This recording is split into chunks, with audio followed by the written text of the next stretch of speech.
Доброго времени суток, это подкаст телеканала Якутия-24 «Пришел и говорю». Меня зовут Петр Васильев, и сегодня у нас снова праздничный выпуск, специальный эпизод, называйте как хотите. Во-первых, потому что наконец-то настала весна у нас в регионе, в Якутии, а во-вторых, потому что близится праздник. И не просто праздник, а 8 марта, Международный женский день. В честь этого сегодня мы пригласили к нам в гости двух прекрасных представительниц сильных профессий. Это капитан полиции, начальник отделения МВД РФ по Абыйскому району Якутии Потапова Марьяна. Марьяна, добрый день. Добрый день. И старший помощник руководителя Следственного управления Следственного комитета Российской Федерации по Якутии. Любимица всех журналистов, и в том числе нашей редакции, это Надежда Дворецкая. Надежда, добрый день еще раз.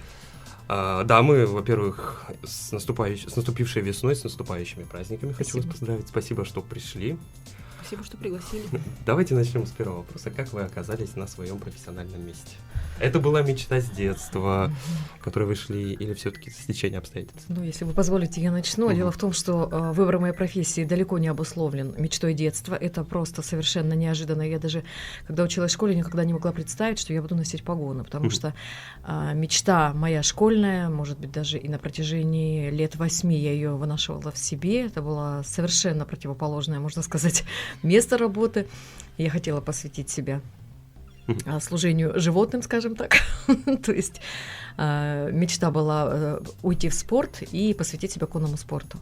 Но по прошествии какого-то времени получилось так, что родители немножко не одобрили этот выбор, скажем так, и возможности заниматься не было в поселке Депутатский, где я родилась и заканчивала школу.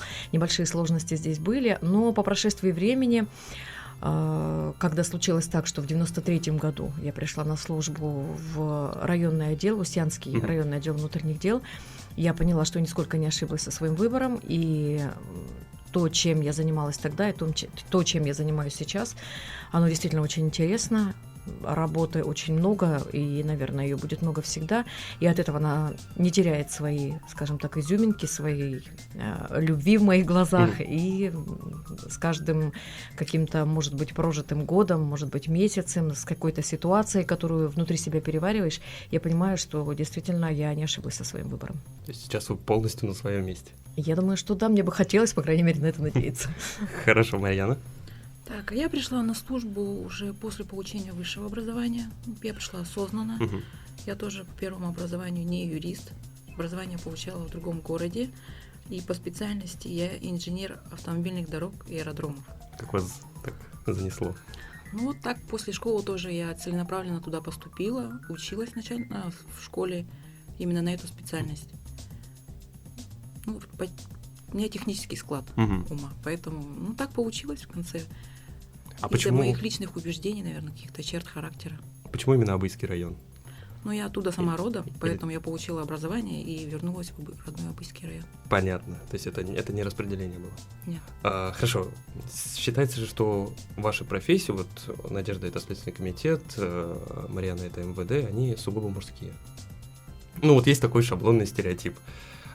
Вам кажется, это действительно так, или все-таки это такие устои, которые пора разрушать уже? Нет, вы знаете, мне кажется, что в наше современное время несколько, наверное, будет не совсем верно именно делать категоричное такое распределение на мужские и женские профессии, потому что сами мы видим, что с каждым годом жизнь становится все более динамичной, более развивающейся, и мне кажется, вот эти рамки, они немного стираются.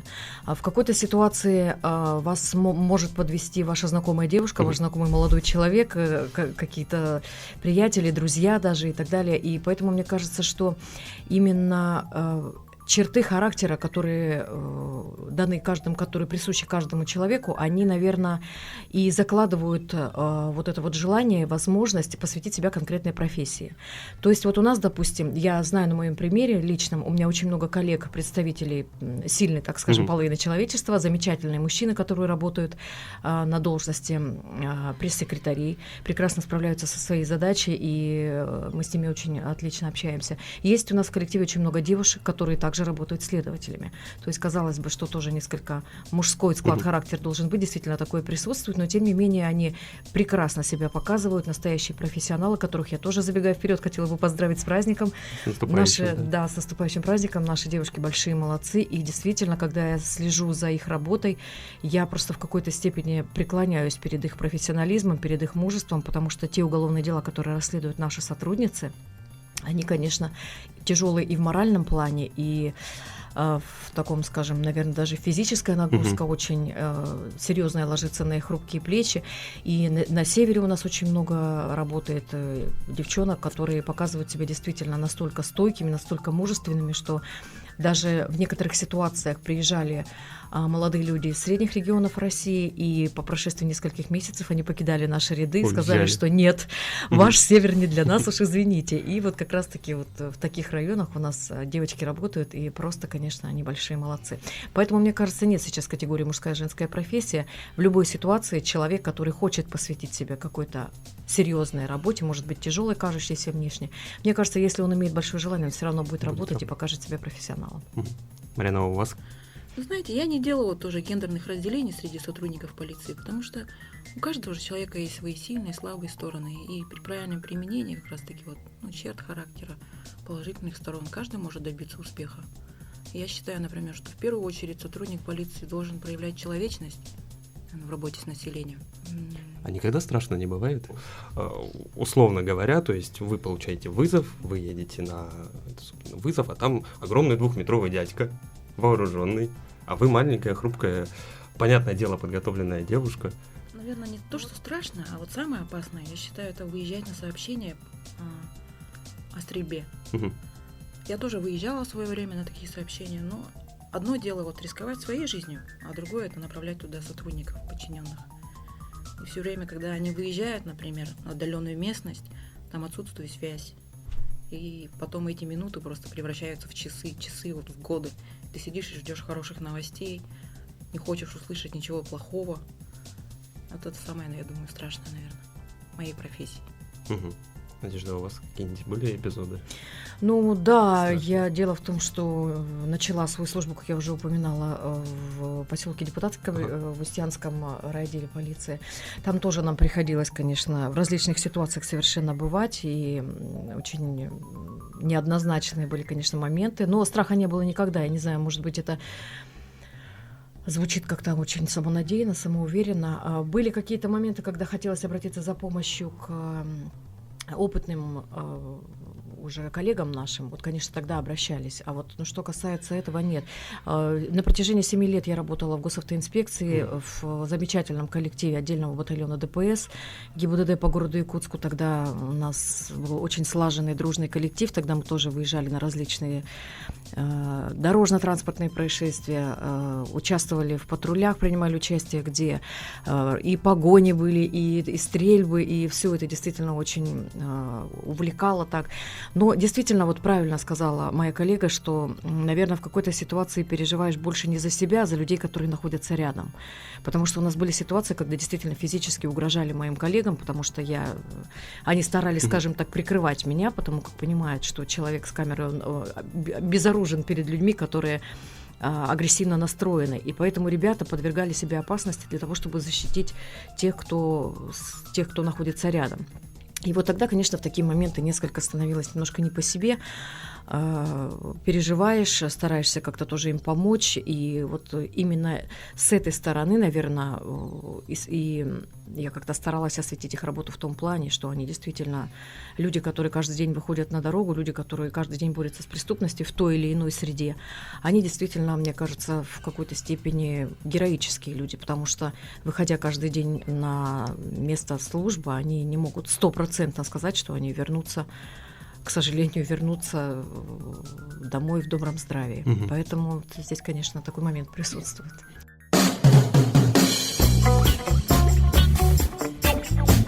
У меня есть очень одна интересная... Почему я спрашиваю про страшно, не страшно? У меня есть одна интересная история, которая у меня связана с Надеждой. Я не знаю, я, по-моему, вам ни разу не рассказывал, потому что со мной лично была ситуация я не помню, это был, по-моему, пожар или страшное какое-то, в общем, очередное происшествие. Я звоню вам лично. Это было воскресенье. Я слышу, что у вас, вы режете суп, то есть там какая-то вот такая бытовая история, и вы рассказываете мне про трупы, пожары, и у меня в голове самому не укладывается, как это возможно уместить одновременно, и вот, не сочетая ваши домашние обязанности и вот эту вот сложную, так скажем, деятельность. Вот рассказ о том, что там обгорелое тело, труп, значит, пострадавший. Я просто такой, что?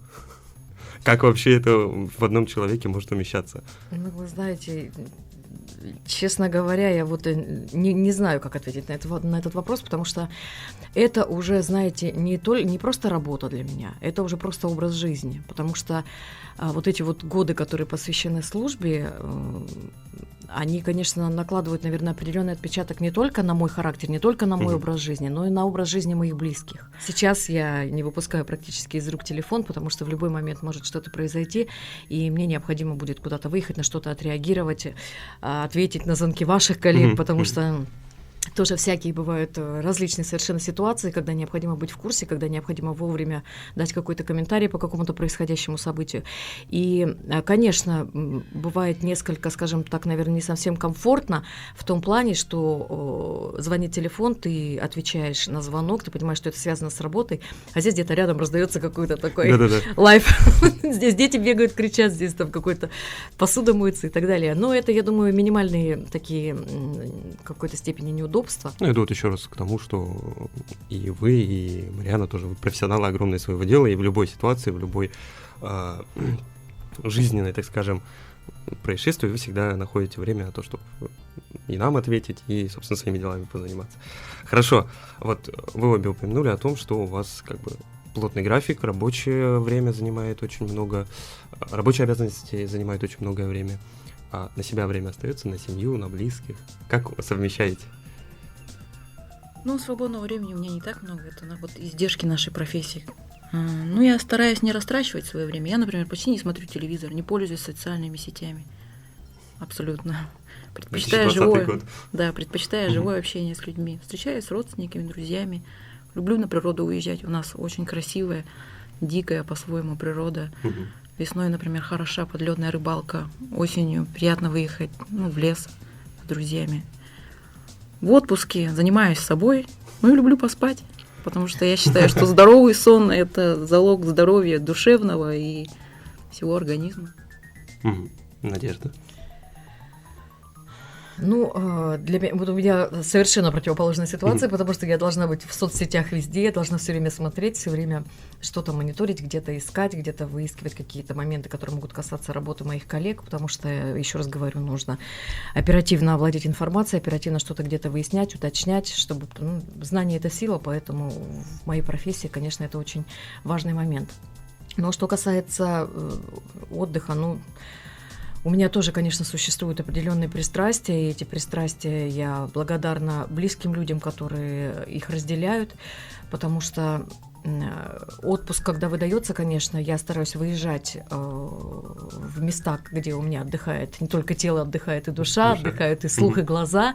Это на побережье Волги, Нижегородской области, откуда родом мой папа. Мы постоянно стараемся там проводить время вместе с детьми, с моими родственниками. И, в общем, там, конечно, действительно шикарные места, прекрасные, где ты просто расслабляешься и получаешь полный релакс. И уже возвращаешься на работу, как говорится, в полном вооружении, отдохнувшая, расслабленная. Да, поэтому как-то вот в этом, конечно, стараешься брать побольше отпуска, либо в течение года еще как-то искать какие-то варианты, чтобы выехать на неделю, на две, но тем не менее, чтобы как-то восстановить свой утраченный моральный какой-то ресурс. Какой-то ресурс, да. А есть какой-то секрет тайм-менеджмента, управления, так скажем, своим распорядком? Может быть, чтобы это все, за исключением того, что у вас есть отпуск, понятное дело, он есть у всех. То есть в течение недели, как все успевать? Один маленький секрет. Трудно сказать, наверное. Я бы сказала, что надо планировать свой день, но допустим, у меня день планировать совершенно не получается, потому что в течение дня может произойти все, что угодно. И, наверное, просто надо быть готовым ко всему и, конечно, понимать, что допустим, я понимаю, что мой рабочий день не может закончиться 18 часами, потому как я могу уехать с работы в 18 часов, но тем не менее я все время должна быть в курсе всех происходящих событий. Ну, честно говоря, не могу. Это уже просто, наверное, опыт, который выработан уже на протяжении определенного количества лет, когда ты себя уже не даешь себе спуску, потому что понимаешь, что в любой момент ты можешь кому-то понадобиться. И здесь как-то нельзя предугадать каких-то вот развития какого-то варианта событий. Поэтому всегда быть готовым, конечно, это очень тяжело на самом деле, потому что это практически круглосуточное напряжение, то есть когда ложишься спать, вытягиваешься, ты понимаешь, что сейчас, по крайней мере, телефон молчит, это уже хорошо. Вот. В общем, как-то вот так, без планирования совершенно. Конечно, какие-то глобальные моменты ты планируешь, какие-то там отчетные периоды, стараешься заранее предусматривать какие-то проекты, которые есть у тебя, которые ты планируешь, и понимаешь, что нужно их реализовать. Это, конечно, да, они занимают определенное время, определенный какой-то период, день, месяц и так далее. То есть, а вот события, которые происходят в течение всего дня, на протяжении рабочего времени, на протяжении нерабочего времени, их распланировать нельзя, поэтому, я не знаю, мне кажется, что здесь как-то нужно лавировать, как-то стараться находить какие-то варианты того, что ты можешь бросить готовку супа и прибежать на работу, да, несмотря на время, которое показывает циферблат. Поэтому как такового у меня здесь совета, наверное, нет. Марина, у вас, может, есть совет или какая-то подобная схожая ситуация? Вот служба в органах, правоохранительных, тоже это не только профессия, это образ жизни. Отключиться как на 100%, придя домой, вообще невозможно. Постоянно находишься в небольшом напряжении и ждешь, что у тебя телефон зазвонит, что тебе придется собраться и отправиться туда, где ждут твоей помощи или участия. Всегда, конечно, с утра планируешь, но потом вмешивается жизнь во все планы. Поэтому приходится всегда перестраиваться, проявлять гибкость и адаптироваться под все условия. Сейчас это рассказываете, мне чем-то нашу тоже работу напоминает. Да, какая-то... Не правоохранительные органы, но тоже 9-12 ночи, да. Черты есть. В любом случае. Хорошо, а никогда не было такого момента, что вот какая-то кульминация произошла, и все, я заканчиваю, я меняю сферу деятельности, грубо говоря, ухожу делать маникюр, ухожу что-то делать более легкое? У меня не было такого никогда, честно говоря. Потому что, конечно, я меняла места службы из депутатского Якутска, ГАИ, из ГАИ в Следственный комитет, когда пригласили, тоже было много раздумий, но это не особо принципиальная смена, конечно, профессии, это, в принципе, можно сказать, что очень близко, но категоричного какого-то суждения о том, что все, я ухожу, у меня не было такого никогда. Хотя ситуации, конечно, тоже были разные, где-то было какое-то, может быть, недопонимание, где-то было то, что такие моменты, когда что-то не получается, или я считала сама, даже не так, наверное, не то, что не получается, я считала сама, что я сделала что-то не так, недостаточно эффективно. Тогда, конечно, немножко расстраиваешься, но, в принципе, потом собираешь себя в кулак, понимаешь, что все-таки, знаете, носить погоны, тем более золотые погоны, это нужно соответствовать. Да. Поэтому я думаю, что у каждого человека, наверное, такой предел какой-то наступает, но хотелось бы быть уверенной в том, хотелось бы надеяться, что если у меня такой предел наступит, то это уже просто момент, когда соберешься уходить на пенсию и давать дорогу, скажем так, молодым. Знаете, я тоже никогда не думала об этом, и я по-другому к себе подхожу и думаю о себе, кто если не я. Я вернулась в Угульский район и там работаю, мне нравится работу свою делать. Мне нравится с местным населением общаться, помогать им, когда они обращаются ко мне. Я думаю, что я нахожусь в свое время на своем месте. Хорошо, тогда таких ситуаций не было, а смешные какие-нибудь ситуации были? Вот пока отвлечемся от Следственного комитета, я подписан на аккаунт МВД в социальных сетях, которые прославились на всю Россию. Некоторые сфотки, я вот честно, я не знаю, как на эти сфотки реагировать со спокойным лицом. Там у женщины украли, значит, в каком-то районе коньяк, да, а оказалось, что она то ли его выпила, то ли украл мужчина. Вот какой ваш приходит самый смешной случай в памяти? Веселый, может быть, необычный, не обязательно смешной. Веселая история у меня. Однажды мы выезжали на происшествие в отдаленное село на сообщение о краже чужого имущества из жилого дома. И вот именно с этой историей очень много связано забавных моментов. Мы когда туда приехали, как правило, сделали осмотр места происшествия, опросили соседей, заявителей, провели все неотложные следственные действия. А потом началось самое интересное. Через несколько дней мы все похищенное имущество обнаружили в лесу, неподалеку от дома. И решили, как ничего не трогать, остаться ждать и засесть, в общем, засаду. Мы оставили там одного местного жителя. чтобы он присматривал за этим имуществом. Сами пошли собираться, собрались на глазах у всего села, сели в лодку, отплыли вот от деревни, сделали крюк небольшой, вернулись. Там сквозь лес, вот этот тальник густой, сквозь болото, продирались несколько километров. В фильмах, да? Да, пришли туда, просидели там всю ночь, замерзли, устали. Ну, утром не пришел преступник, мы решили по-другому, как-то уже способ другой найти, чтобы его установить. Собрались, вернулись в дом, а оказалось, что наш внештатник-то, он, оказывается, пока нас ждал, встретил своего знакомого. И нет, чтобы спрятаться, он там его встретил, с ним поболтал, рассказал о том, в каком полезном деле он участвует. В общем, мы впустую там просидели. Потом еще на следующий день, как узналось, у меня коллеги двое, они были в одинаковой обуви. Только у одного размер больше, а у другого меньше. И они в спешке, пока мы собирались, перепутали один сапог. И, соответственно, один человек ходил вот все это время, пока мы шли к реке, пока шли обратно несколько километров, он ходил в сапоге, который на размер меньше. У него посинели жутко пальцы, он еще несколько дней потом хромал, но...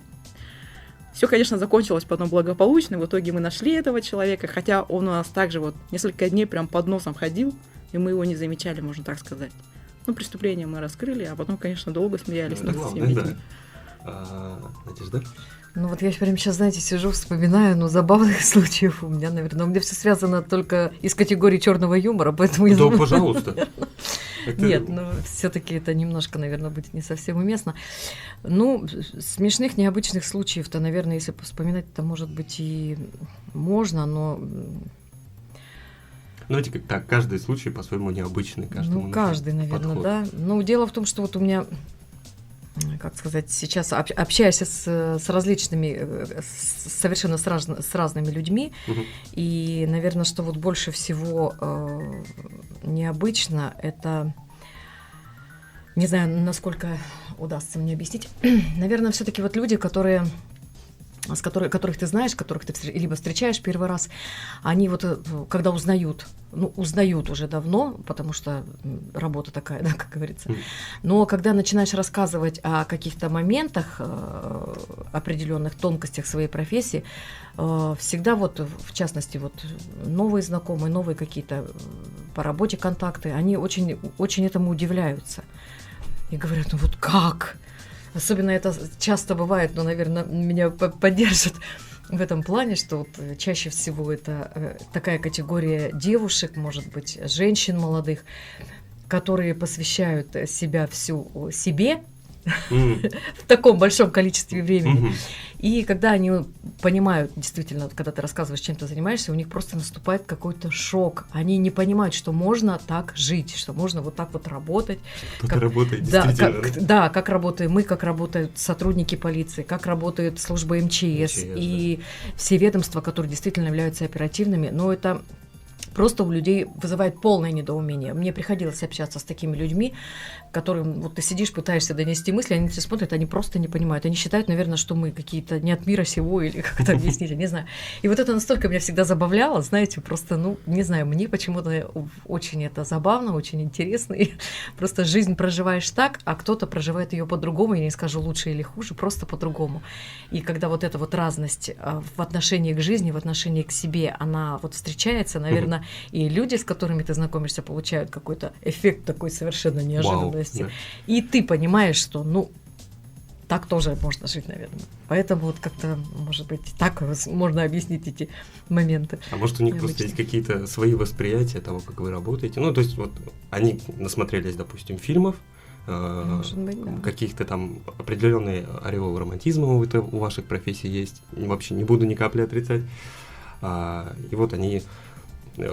представляют тебе одно, а потом они от вас, грубо говоря, слышат другое, и у них происходит диссонанс в голове. Ломка стереотипов, может быть. Да, ломка стереотипов. Кстати, про фильмы. Похожа ваша жизнь и ваша рабочая, давайте скажем, рабочая жизнь на то, что показывают в фильмах? Ну, там, в сериалах каких-то про следователей, полицейских. Ну, что касательно моих коллег, наверное, я не знаю, ну, особо так не приходится мне близко видеть какие-то сравнения. Я могу сказать одно, что люди, с которыми мне выпала честь работать, они, конечно... Ну, как правило, в сериалах, фильмах все острые углы, они всегда скрываются, они всегда нивелируются и всегда стараются немножко там скрыть и так далее. А в жизни получается все, конечно, гораздо сложнее иногда, гораздо, может быть, как-то необычнее, может быть, даже. И люди, вот с которыми я работаю, я вижу это, я вижу, как они действительно где-то в какой-то момент устают, где-то в каких-то ситуациях они сталкиваются со стеной непонимания, на них оказывается давление колоссальное, потому что мое рабочее место находится вот на этаже, где располагается отдел по расследованию особо важных дел. То есть это следователи, которые занимаются расследованием многоэпизодных, самых сложных уголовных дел, где они расследуют дела в отношении депутатов, глав муниципальных образований. То есть вся вот эта вот так называемая элита, она находится у них в производстве. И я действительно понимаю, насколько им сложно, иногда приходится практически в одиночку делать то, что они выбрали делом всей своей жизни, потому что, ну, еще раз повторюсь, колоссальное давление, в том числе через СМИ, через интернет, мы все прекрасно видим, знаем, понимаем. Тем не менее, я восхищаюсь их чувством юмора, потому что иногда бывает так, что по какому-то резонансному уголовному делу я кидаю ссылку на какой-то ресурс, где там практически все политическое заказное дело, и когда я вижу реакцию моих коллег, ну мне просто, я понимаю, насколько они замечательно эксклюзивные. Ну, то есть они все прекрасно понимают, они все прекрасно видят, и они говорят, ничего, мы будем работать, мы свое слово еще скажем, и за это я просто вот настолько их действительно вот превозношу, потому что действительно настолько быть терпеливым, настолько быть вот кропотливым во всех деталях разбираться, ведь в этой профессии совмещается не только юрист, здесь и экономист, и бухгалтер, психолог, судмедэксперт, ну, совершенно огромное количество профессий совмещает в своем лице следователь. И вот в каждой стороне конкретного уголовного дела, конкретно совершенного преступления ему нужно досконально разобраться, чтобы именно не наказать какого-то человека определенного заподозренного, а именно установить истину по уголовному делу. Я смотрю на тома уголовных дел, которые они собирают, как они их подшивают, работают. Я вижу их удовлетворение на лицах, когда оглашается обвинительный приговор по уголовному делу. И я понимаю, что действительно, наверное, каждый из них в этот момент понимает, что он делает колоссальную работу, что он принес какую-то пользу, определенную пользу республике, обществу, России. И от этого мне еще вот больше как-то уважение с каждым годом все больше и больше, в большей степени проявляется. Марина, у вас не похоже ни на что, ни на сериал, ни на фильм? Потому что мне кажется, что это же так... Ну, в этом вот действительно есть что-то, быть полицейским. Ты, во-первых, в форме, у тебя иногда есть, собственно, табельное оружие, ты наказываешь, ловишь преступников. Это же... Это драйв своего рода. Ну, вот это лично мое восприятие этой профессии. Нет, вообще не похоже. Нет? Ни на фильмы, ни на сериалы, потому что там в фильмах и в сериалах сотрудник полиции, он как супергерой, он там дерется со всеми, беспорядочно стреляет. Но в жизни не так, а на практике все выглядит иначе. Сейчас вот сотрудник полиции больше занимается, наверное, бумажной работой. Одно из важнейших направлений деятельности полиции – это профилактика преступлений. Вот я считаю, что главное не раскрыть преступление, а предотвратить. И работа именно по профилактике, она в любом случае должна отражаться на бумаге. Ну и также, соответственно, вину не доказать преступнику без материалов дела. Поэтому бумажной работы много, но ей приходится заниматься. Это реалии жизни. В любом случае, вы сказали, что это супергерой. Да? Это же отчасти так и есть, что вообще правоохранительные органы, и полиция, и следком, и МЧС в том числе. Это же гарант нашей безопасности. Почему мы это... В том числе и женщины, которые там работают, это же вообще у меня лично в голове не укладывается. Конечно, я согласна, есть такая сторона, что вот приходится, вот, как и в погонях там участвовать, и задерживать преступников, есть такое. Но просто они не показывают другую сторону нашей работы. Как раз таки, да, отчетную. Профилактическую. Там же только раскрывают преступления в основном в фильмах. А на самом деле у нас очень много обязанностей. В общем, все это вымысел и утрирование. Если в фильмах будут показывать полностью работу сотрудников полиции или Следственного комитета, они будут неинтересны, эти фильмы, поверьте. Да, согласна. Хорошо. Тогда давайте блиц. Какие 3 качества, вот сейчас я очень надеюсь, что нас послушает много представительниц прекрасного пола. Какими 3 качествами нужно обладать, чтобы, если они захотят работать вот в ваших структурах? 3 качества для Следственного комитета, 3 качества для полиции. Инициативность, ответственность, требовательность. Угу. Ну, я могу сказать, что прежде всего, наверное, огромное желание, потому что без желания никогда не будет достижения какой-то поставленной цели. Разумеется, необходимо быть не только желать, но и быть готовым к этой работе, потому что я уже говорила о том, что работа очень сложная, не выдерживают, даже мужчины уходят, и именно готовность, профессиональная подготовка, она очень большую роль играет, то есть нужно быть готовым к очень страшным картинам, к очень тяжелым дежурным суткам, каким-то ежедневным рабочим суткам. Это колоссальная психологическая нагрузка не только у нас, но и в других службах. Поэтому к этому, конечно, тоже надо быть готовым. Ну и, разумеется, надо оставаться прежде всего человеком, как уже было сказано здесь, потому что без каких-то человеческих качеств, без подхода к потерпевшим, к обвиняемым, никогда не удастся наладить контакт, и вряд ли получится именно качественно сделать свою работу. Поэтому в любой профессии, это не только касательно следователей, конечно, в любой профессии нужно оставаться человеком, но я думаю, что по крайней мере, вот эти 3 качества, которые я сейчас назвала, мне кажется, что... Не кажется, я уверена, что наши сотрудники ими обладают. Не только этими, но этими 100%. 100%. И именно эти качества нужно иметь, если... Иметь, взращивать, да, и взращивать стремиться к ним. В принципе, они же пригодятся не только в этих профессиях, они, в принципе, универсальны.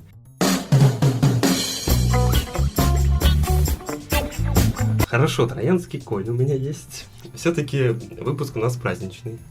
8 марта. Я со своей позиции подчеркну это. Мне очень не нравится, когда все вокруг говорят, что это день женской красоты, день женской... В общем, женский день.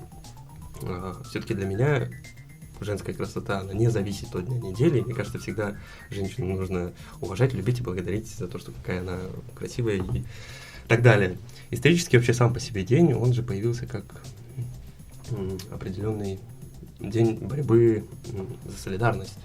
Вы вот как относитесь? Сейчас очень много всяких движений, типа там феминизма, эйджизма и прочих сложных слов, которые непонятны мне. Они сейчас действительно нужны или они утрированы тоже по большей части? Ну, мне кажется, что у нас сейчас действительно время такое очень динамичное. Время сильных женщин. Время сильных женщин. Хотелось бы, чтобы было время сильных мужчин когда-то, потому что некий дефицит ощущается, конечно, но не об этом сейчас.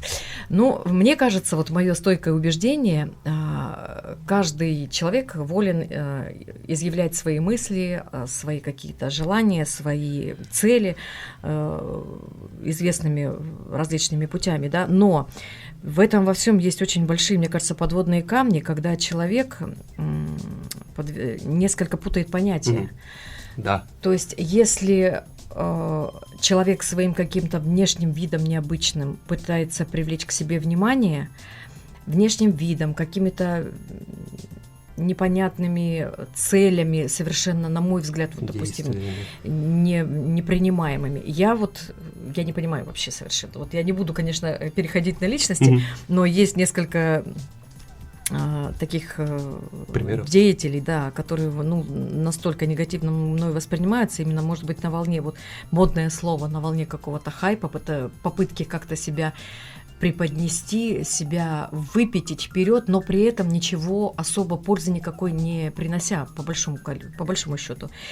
Мне кажется, если какие-то движения организовываются, какие-то индивидуальные блоги, какие-то проводят исследования, открывают YouTube-каналы, то это все должно преследовать какую-то цель, и мне бы хотелось, чтобы это была благая цель.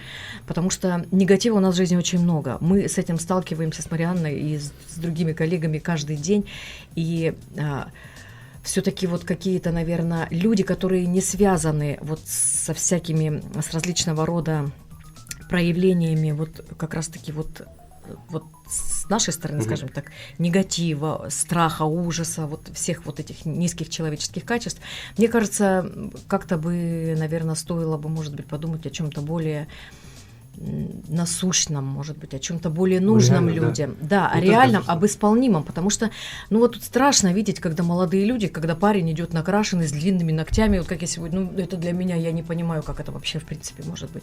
Может быть, да, он себя так выражает, может быть, ему это нравится, но я это никогда не принимала, никогда не воспринимала всерьез, потому что, мне кажется, это все-таки какая-то блажь, может быть, мне бы хотелось надеяться, потому что традиционно, вот в моем понимании, мужчина – это все-таки защитник. Я почему говорю о том, что вот сейчас идут активные какие-то движения, мне кажется, у большинства тех, кто эти движения продвигает, просто нет никакого примера. Вот сейчас, повторюсь, мои личные примеры. То есть вот условная девушка говорит, что вот я борюсь за солидарность, вот я борюсь за равные права. Я смотрю на сейчас своих гостей и говорю, господи, заведите себе пример, посмотрите пример того, какой может быть девушка, женщина, она успевает и себе находить время, и такой сложной работой заниматься, о каких ущемлениях, о каких несоблюдений каких-то солидарности мы говорим просто. Вы знаете, еще такой момент, мне кажется, что говорить-то можно много, а вот что касательно дела, это уже совсем другой вариант. И когда человек просто красивыми фразами сыплет, но при этом никакой реализации физической в этом нет, дел никаких не видно, мне кажется, это просто обычное пустозвонство, и это не совсем правильно, на мой взгляд. Реально? Добавим что-нибудь? Да, я вот, например, как думаю, некоторым движениям, конечно, надо относиться ответственно. Например, которые борются против харассмента на рабочем месте, за права животных. Тут даже никаких размышлений не может быть. А к некоторым движениям я спокойно отношусь. Например, вот вопрос равноправия. Да? Сейчас это модно. В Голливуде вот снимают фильм, и должно быть распределение темнокожих и белых актеров равномерное. Возможно, я не это углублялся. абсурдно, при этом, если фильм, например, снимается про Средневековье. Или про Азию. Да. А вот, например, у баскетбольной команды почему нет такого распределения? Как правило же, темнокожие спортсмены-то лучше играют в баскетбол. Тут они не требуют равномерного распределения. Я никогда на это внимание не обращал. Вот, и я об этом думала, и все зависит от личных качеств человека, да? Будь то он спортсмен, там, актер или полицейский. А если с другой стороны смотреть на этот вопрос, все зависит от внутреннего самоопределения человека. Вот самодостаточные личности, они не делают поспешных выводов никогда. Хорошо. Праздник как будем проводить? Есть планы? Точнее, не мы будем, а вы будете как праздник проводить? Я не знаю. У меня однажды был такой случай, когда 8 марта мне пришлось выехать в район, где проводить съемки, где проводить какие-то определенные свои мероприятия, работу. И это было так интересно. Первый день 8 марта, наверное, первый, когда я традиционно немножко в другой ситуации находилась, но мне это понравилось, потому что, еще раз повторюсь, что готова ко всему. У нас работа такая. Наверное, традиционно какие-то праздничные, может быть, пожелания, поздравления в кругу друзей. Я думаю, скорее всего, как-то так. Надеюсь, что жители республики не дадут нам повода вновь приходить на работу. Я тоже очень надеюсь, потому что мы работаем. Наша мужская часть коллектива работает. Марьяна. Дома за праздничным столом, я надеюсь, с подарками. С родными и близкими. А как на деле получится тоже, я пока еще не знаю. Я вам хочу пожелать, чтобы все ваши надежды на 8 марта и в последующие дни тоже случились, чтобы это был действительно ваш день женский, который вы посвятите себе, своим близким, друзьям, родным, с которыми вы проведете этот день. И самое главное, хочу напомнить, чтобы наши слушатели ценили, уважали и вспоминали про то, что у нас вот такие прекрасные, красивые женщины, профессионалы своего дела не только 8 марта, но и все остальные 300, сколько-то там дней в году.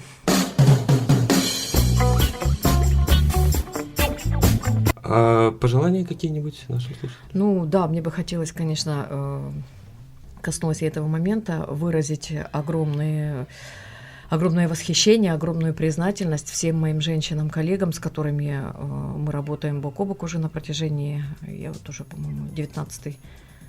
Ой, неважно. Я уже могу сбиться, потому что погоны я надела на себя в 93-м году, поэтому не будем. Я в 95-м только родился. Вот видите. А я в 89-м. Вот видите, как замечательно. Поэтому хотелось бы пожелать всем женщинам, всем замечательным девушкам, дамам, те, кто носит погоны, конечно, прежде всего, все-таки пожелать, чтобы было меньше у них работы.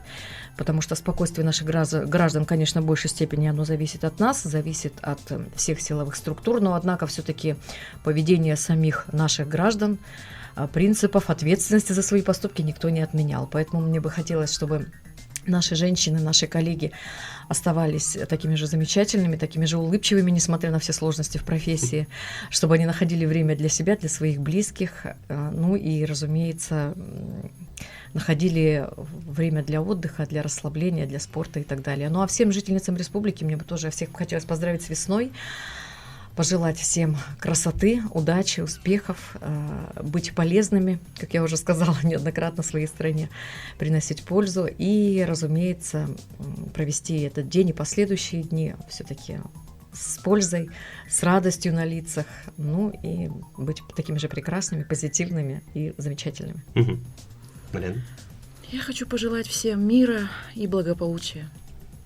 Хочу, чтобы вот в каждой семье, в душе каждого человека были гармония и покой. Когда, знаете, человек счастлив, он не проявляет негатива, он его не выплескивает на окружающих, и тогда у него все гармонично. Поэтому цените, любите, уважайте людей, которые вокруг вас. Ну и помните, что сотрудники полиции всегда стоят на страже личности, общества и государства. И не только полиции. Служа за народу, служу закону. Заметили, на какой мы лиричной ноте закончили, как мы, так скажем, нагнетающе начинали, и как немножко даже по-женски уютно мы закончили этот выпуск. А я хочу напомнить, что это был подкаст телеканала Якутия-24 «Пришел и говорю». Меня зовут Петр Васильев. Сегодня в нашем спецвыпуске, посвященном 8 марта, у меня в гостях были капитан полиции, начальник отделения МВД РФ по Абыйскому району Якутии Марьяна Потапова и старший помощник руководителя Следственного управления Следственного комитета РФ по Якутии, полковник юстиции Надежда Дворецкая. Дамы, спасибо, что пришли.